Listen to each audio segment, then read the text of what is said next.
चोरी नहीं की है। चैन ले लिया मैंने बेकरार करके, बेकरार करके, बेकरार करके।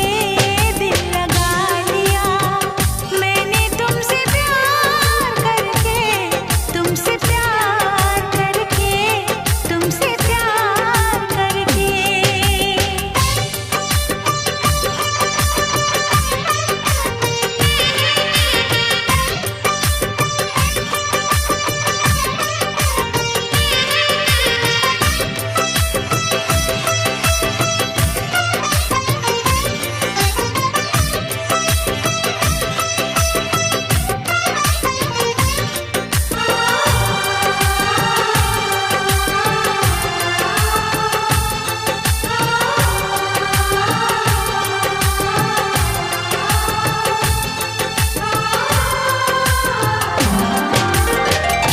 बीच सफर में कहीं मेरा साथ छोड़ के, तुझको कसम है नहीं हो जाना दिल तोड़ के।